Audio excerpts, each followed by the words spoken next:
Hi and welcome back. So this week we're going to do something a little bit different. What we're going to go ahead and do is mix some liquid soap. Anybody who's known me, I have done a few regular bar soap batches in the past, and anybody who has gotten them for Christmas in my family knows. I've never made liquid soap before, so we're going to go ahead and try and follow a recipe that I found. And first thing is I want to go ahead and do first is to go over the safety equipment that you need. You're working with lye. Lye is very, very caustic. Lye will eat through your skin and you will have a whole bunch of scars.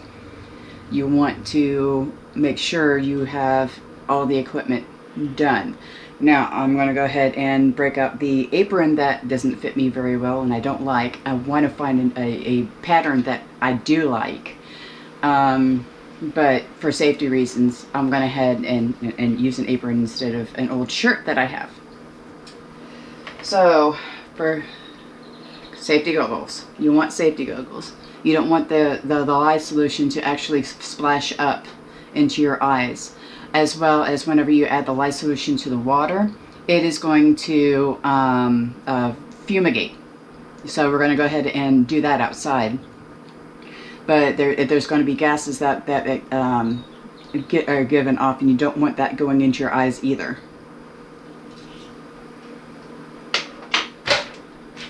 Gloves. The longer the sleeves, the better. If you can get those long gloves that I don't have, that would be even better. All I have is regular gloves, which I'm going to have to watch how I do things. Okay, and that's safety equipment. Now for the mixing and the measuring and everything else like that, you're going to want a scale. Precise scale, one that you can zero out. And your trusty split stick blender. One thing about this design that I like is that you can detach it, put this away. This goes in the dishwasher because soap cleans.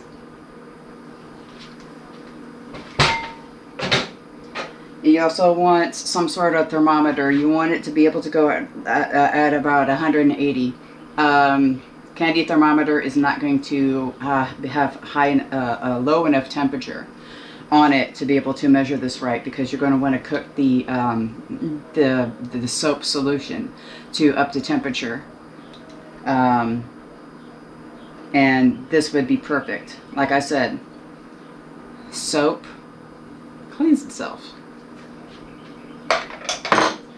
You want to go ahead and get some extra bowls. You're going to want a bowl to measure out the lye, a bowl to measure out the glycerin that we're going to use, and a bowl to mix everything, the lye and the water together.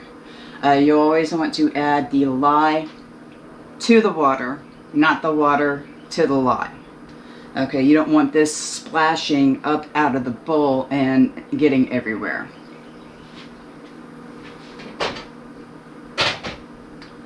And now for our ingredients. We are going to be making Castile soap.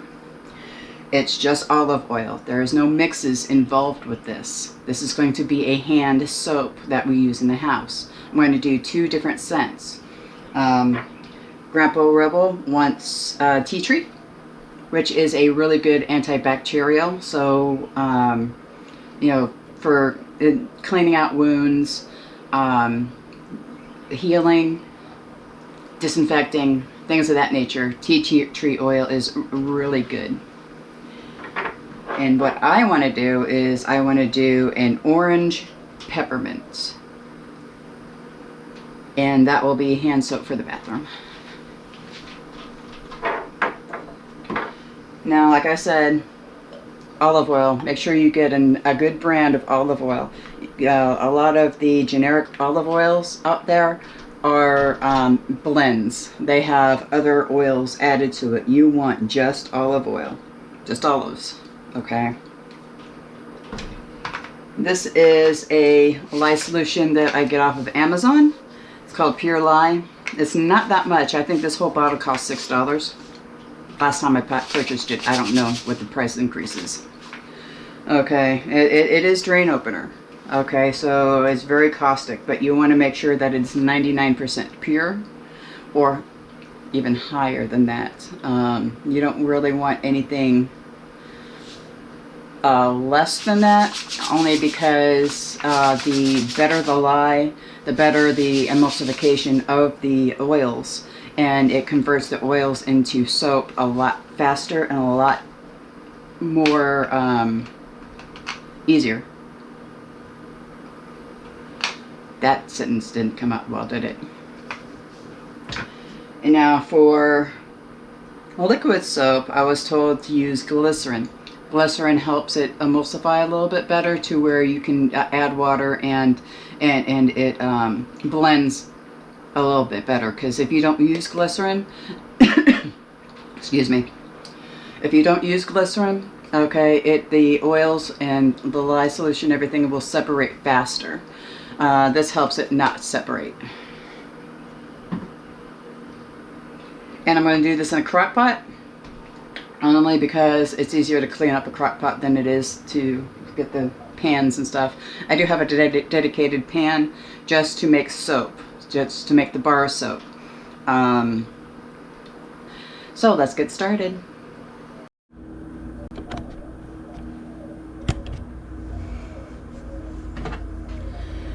Okay, so here we are going to go ahead and measure our ingredients.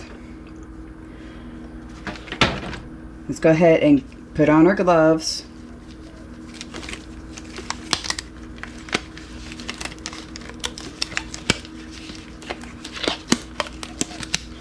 Even though some of this is not dangerous, we want to put the gloves on anyway. And the safety goggles before we do anything.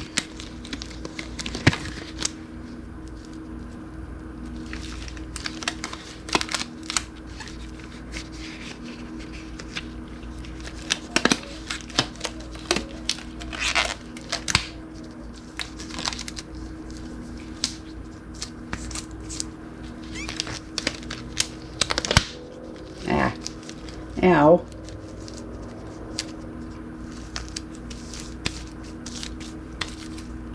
Okay, so we're going to go ahead and measure the oil because I have the crock pot warming up on high because we want to go ahead and make sure that the oil warms up as fast as possible.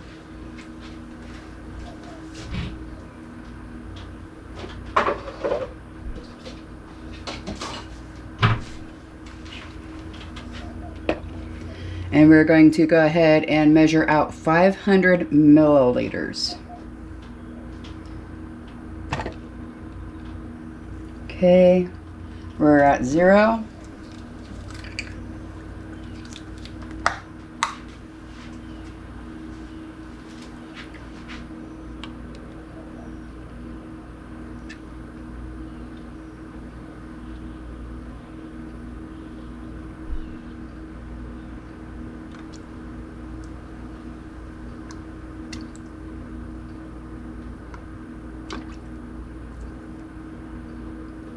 One thing about soap making is you have to be precise. Even if you have to get an eyedropper to make that exact. Because this is going to be, soap making is a precise art. Okay, and we're going to go ahead and get that up to temperature. You want to scrape as much of the oil off as possible.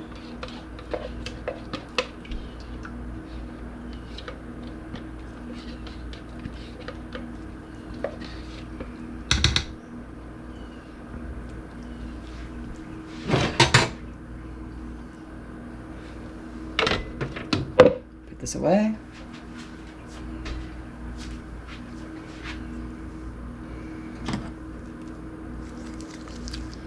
Now we're going to go ahead and measure out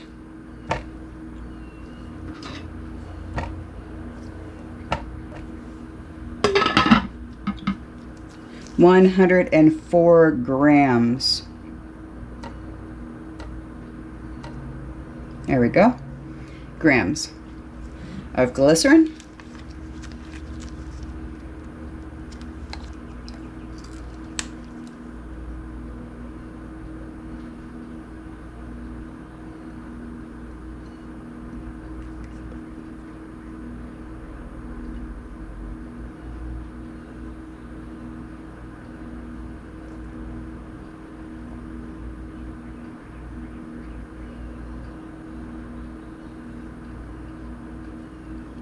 Perfect.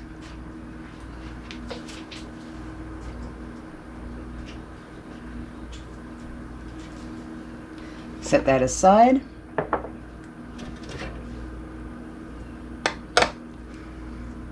$156 grams of water. Prefer distilled water over filtered, but if it's the only thing you have, because the mineral content is going to make it a little bit cloudy. It's okay to have cloudy soap.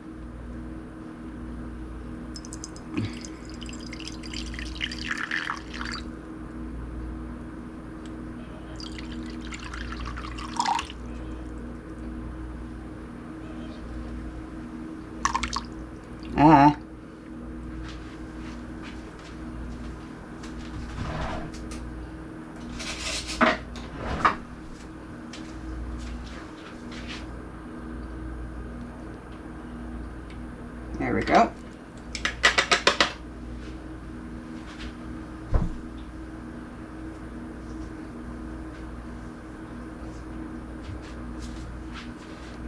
I'm going to set this over here because we are going to go ahead and measure out the lye. You don't want the water and the lye anywhere near each other. And that's going to be 104 grams.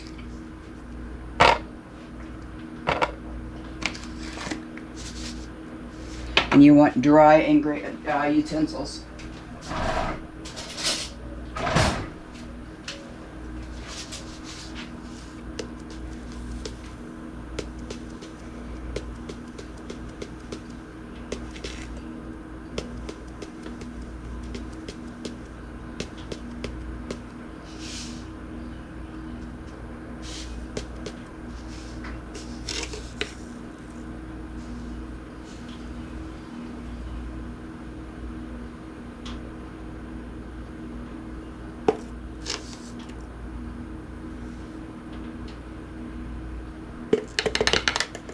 There you go.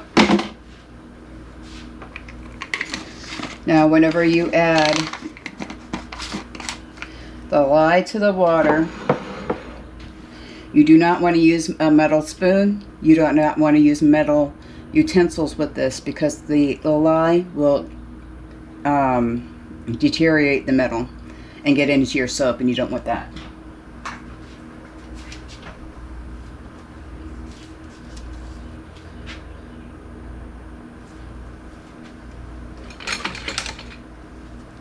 We're going to use plastic. And let's go ahead and I'll set everything up outside. We're going to actually mix these outside because of the fumes. Alright, so we're going to go ahead and add the lye to the water. Again, scrape.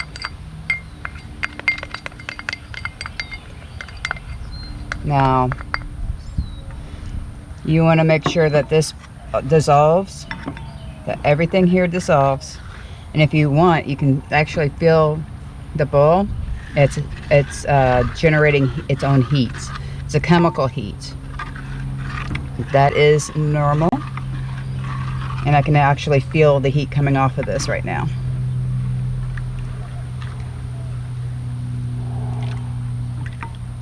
Ideally, wood is good for this, but definitely not metal.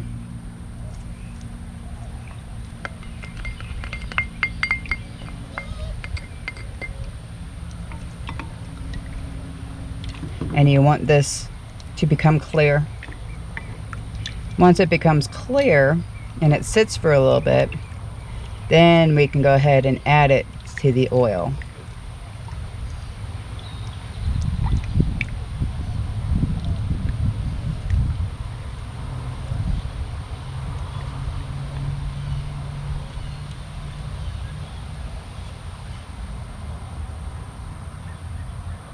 And that's going to take a little bit. Okay, with safety glasses on, you want to add the lye to the oil. Now, and then what you want to do is that you want to cook this solution up to, I think it's 180 degrees. Let me take a look. 176, 180. That's the reason why we have the crock pot on high, to get everything warmed up, because it's going to take a little bit for the oil to come up. You want to add your glycerin after you add the lye. Okay, it looks like we're about up to temperature. We want this to be a minimum of 158 degrees. I'm reading at least 160, and the needle is slowing down. So what we're going to go ahead and do is we're going to add the lye now.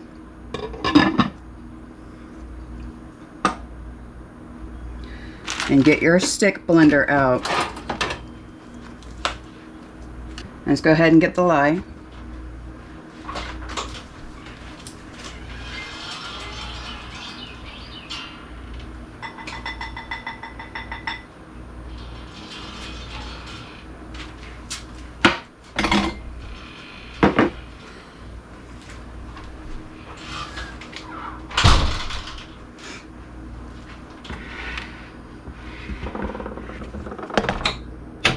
Okay.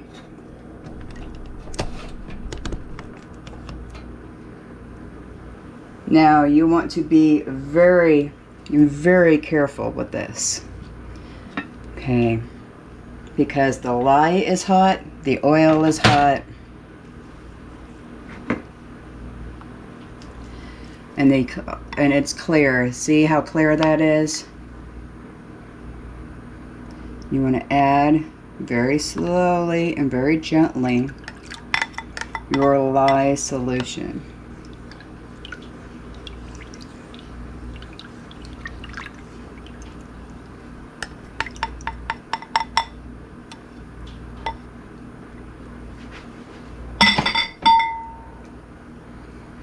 At this point, you want to clean up your lye tools.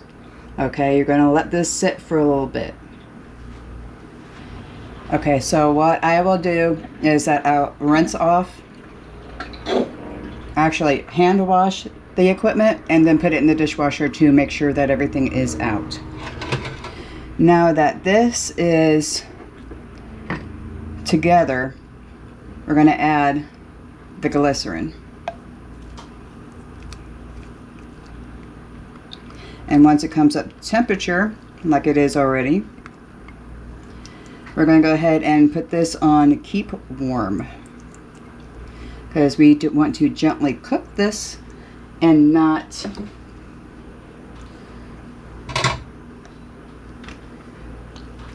scorch.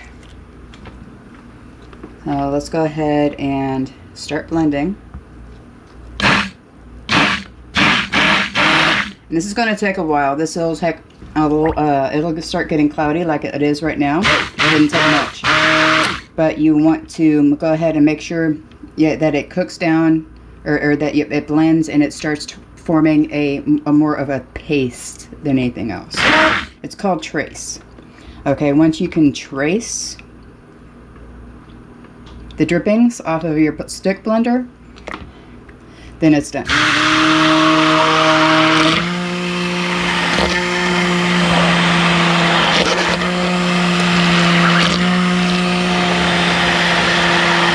But just to let you know, at this time it's still caustic, so if you get anything on your skin, okay, then you need to wipe it off immediately.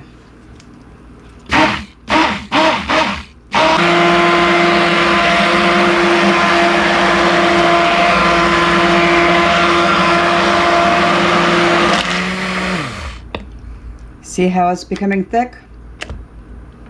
Thicker.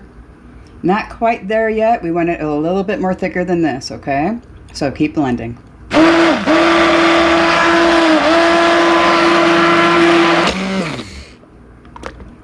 There we go. See how it looks kind of like pudding?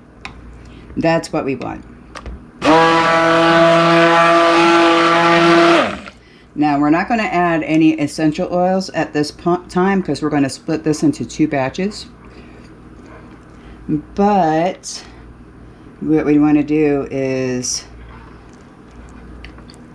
get as much of the soap off as possible.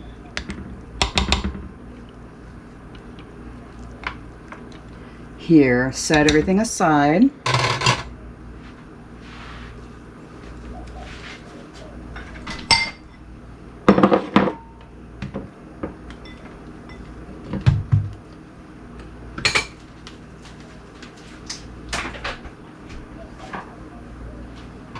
And we're going to scrape the sides, make sure all of it is down into the soap so there's no scorching. And we are going to let this cook for 30 minutes.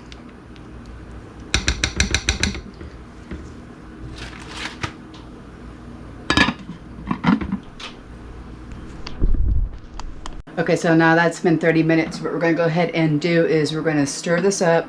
This is going to look somewhat transparent. Okay, so it's going to lose a lot of its opaqueness, and that's what we want.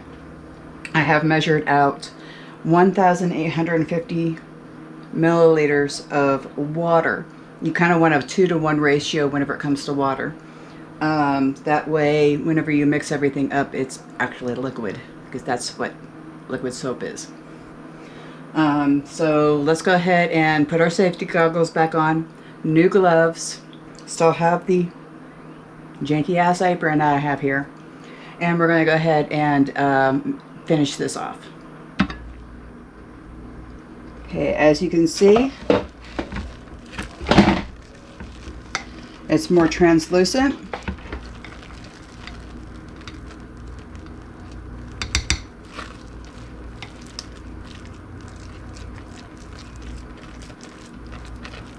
If you want to let this cook a little bit longer, you can. I wouldn't recommend it because it looks like it's actually going to start burning on the sides here. So we're going to go ahead and add the water and then mix this up.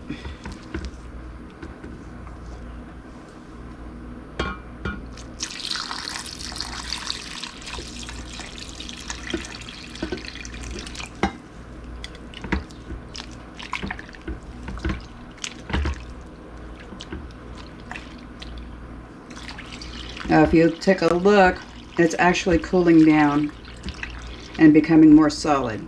So what we're going to do is we're going to leave this and let it dissolve for a little bit, for about an hour.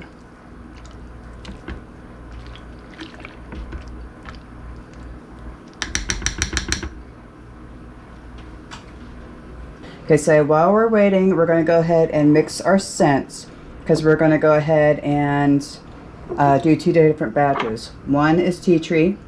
We're going to go ahead and put that one over here. And then the orange peppermint for me. And we're going to add that directly to the jar, not to this, because we're going to split this into 2. And we'll be back as soon as that is done. Alright, fellow rebels, I want to show you something here. This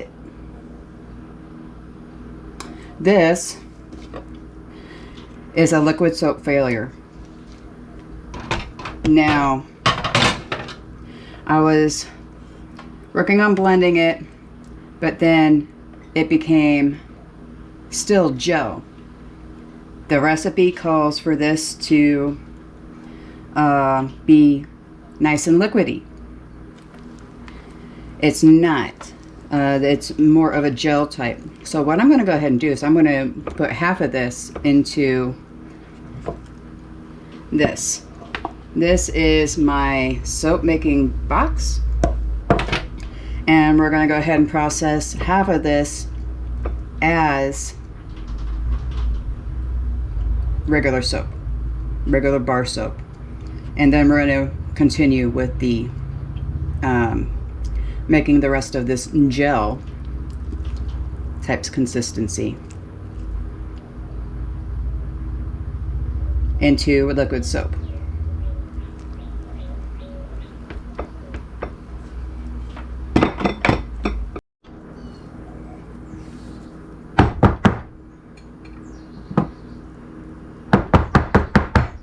That was half of it. And getting all the bubbles out. This is pretty thick and pretty gel-like. So this is going to take about a week for it to cure. So I'll go ahead and wrap this up. And you want to wrap this up in a towel for 24 hours. And then let it dry completely for at least a week before you try to take it out of the mold. Okay, and let's go ahead and try this again. About a half a gallon of water, which is that 1,850 milliliters.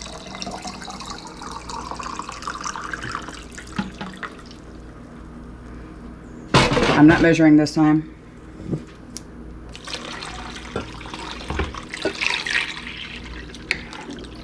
And let's try this again. That's actually looking a little bit better.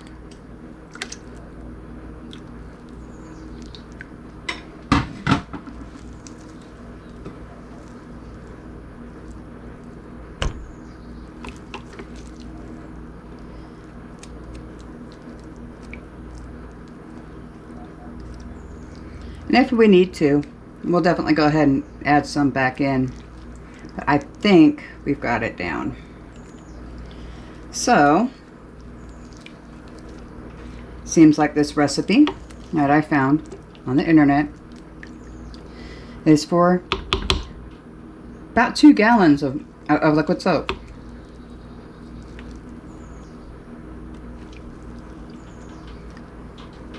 That would last, in my household, 10 years? There we go. That's looking better. Let's go ahead and let that sit for a while. Another hour. And then work on blending.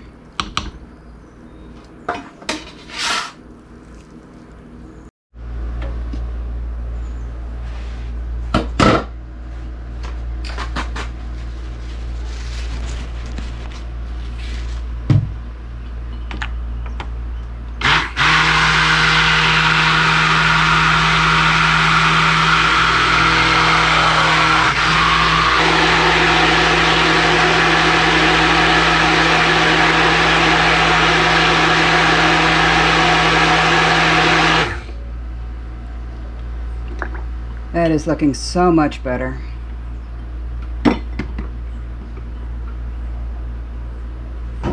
Okay, so if you notice, whenever I blend this up, there's foam at the top. Just like with the jelly, that's cook's privilege. Okay, what I do with that is I skim off the foam and put it in a separate jar. I'm going to go ahead and add lavender scent to that, lavender oil, and make my own bubble bath. It will be mine. Nobody else will be able to use it, including Grandpa Rebel. But if you feel the soap, it'll feel like soap. It'll be nice and moisturizing and thick. Okay, this doesn't look like it's thick, but it actually is, and will get thicker as it cools off. So while it is still warm, we're going to go ahead and add this to the jars with the essential oils in them, and we're just going to hand stir the essential oils into the soap. We're not going to use the blender or anything for that.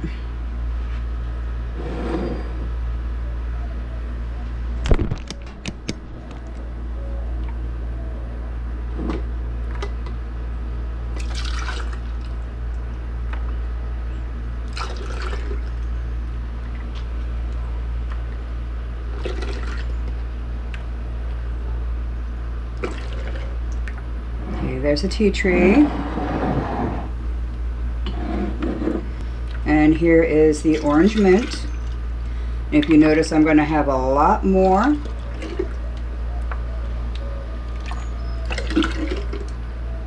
That's fine. I've got more jars. I can do this unscented and add scent later.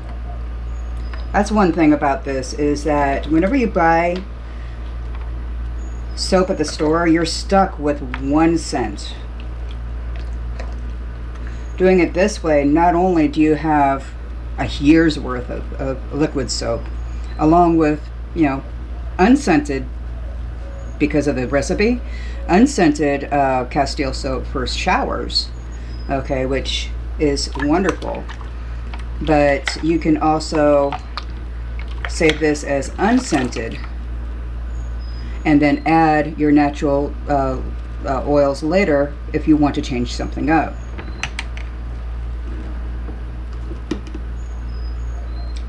So we're going to go ahead and put this in the sink, and the lye is not burning me. Okay, it's all been nice and blended in.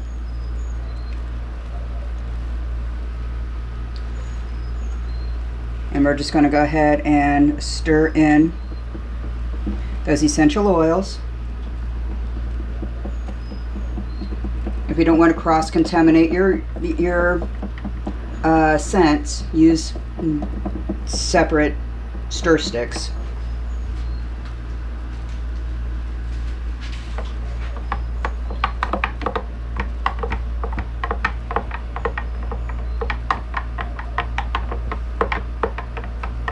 Now this stuff is going to cool off pretty quickly, so you want to get it into your soap jars.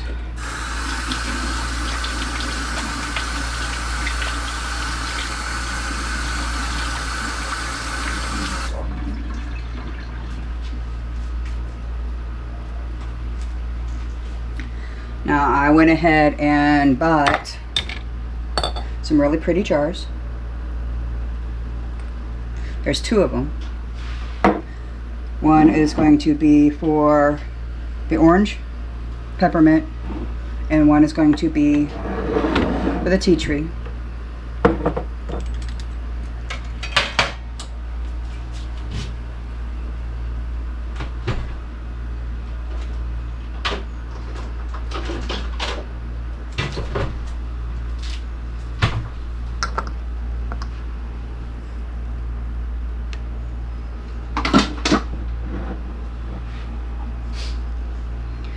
And you want to make sure you have your labels already done for these.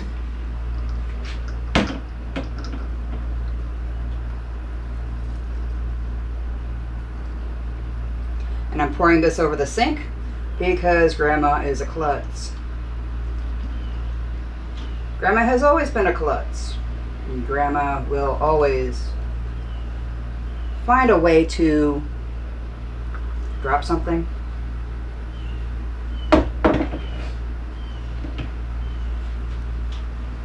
Okay, we've got that. Let's go ahead and wipe some of this off, get the lid on here, and then wash the outside.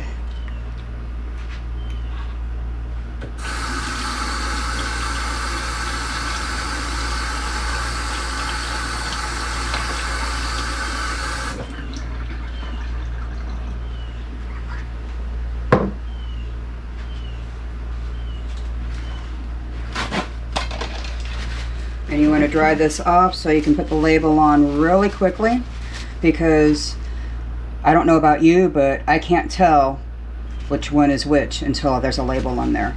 The only reason why I know what is what in these is because I use two different size lids, and I kind of memorized what went into what.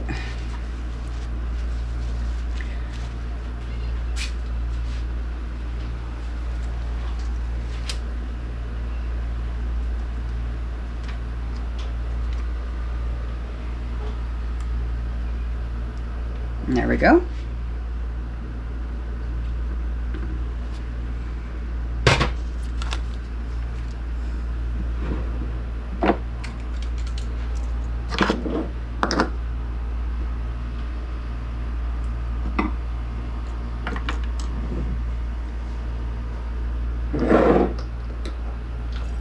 try doing this on camera.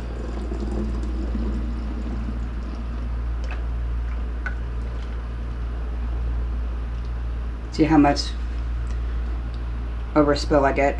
I'm just going to leave it there.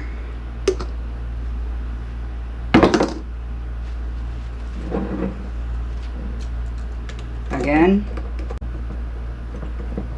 put your lid on it, wash the outside, and then put a label on it.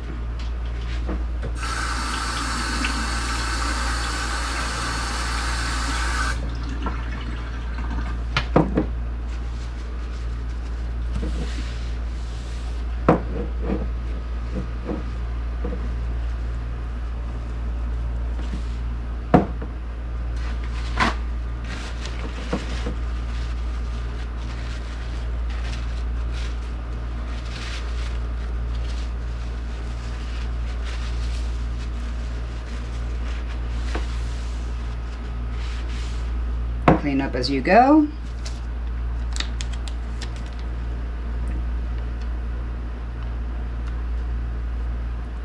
And there we have our orange peppermint.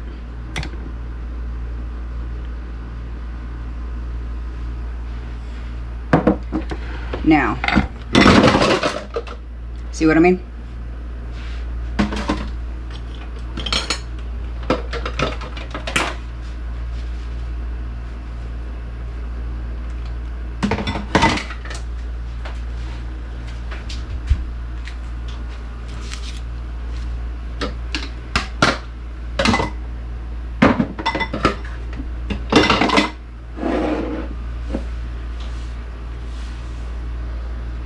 I'm going to show you my ugly sink that I keep trying to hide because this thing's 50 years old and it's porcelain and it's that ugly yellow stuff that you see in every 70s house. I am going to go ahead and wash my hands with the orange peppermint.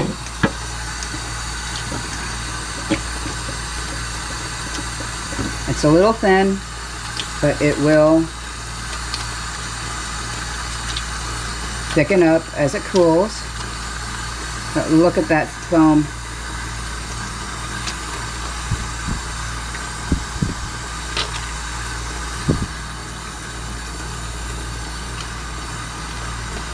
Very nice, very soothing, very gentle on your skin.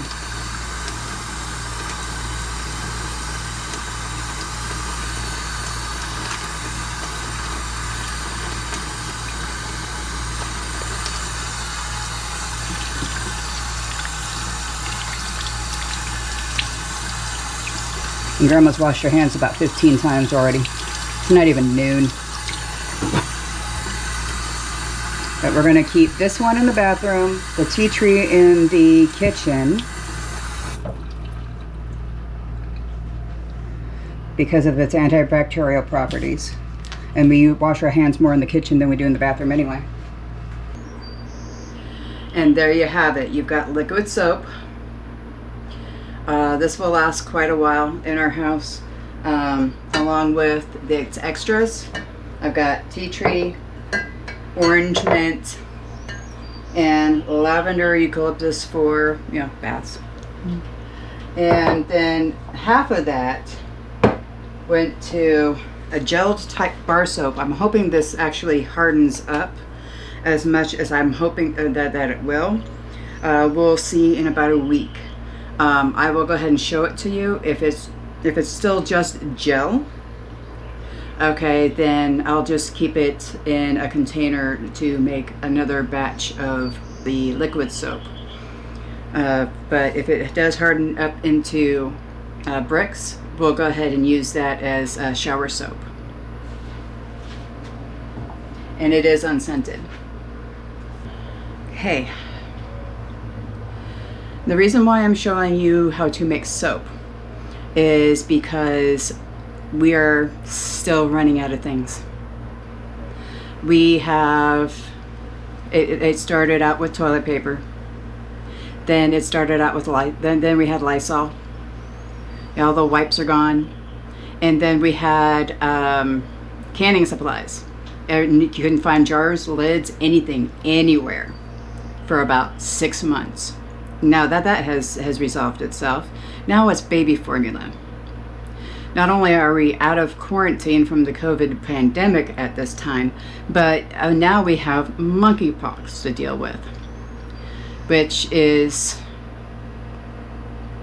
yet another thing in the 2020s to be able to deal with. And then we're going to go ahead, and I can already feel it. We're going into a recession, possibly even a depression. Everybody is driving up houses in the cheaper areas to be able to afford an actual home, because everybody is now coming back to work, but they're not working as much as they should be. The full-time jobs that were out there are now part-time jobs, and you need 2 or even 3 per person in the household to be able to afford anything.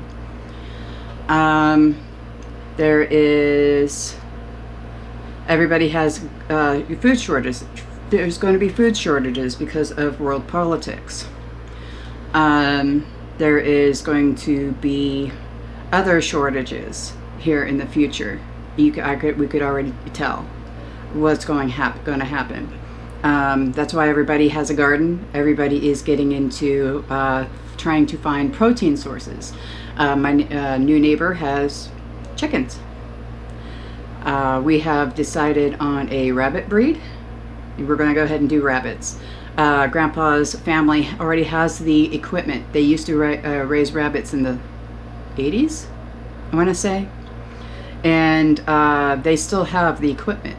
So we're going to go ahead and take a trip up there eventually and grab that equipment, bring it back home, and set things up. There is a new breed called a Tamik that we're excited to try. It is a breed that is bred by Texas A&M to be able to withstand the Texas heat.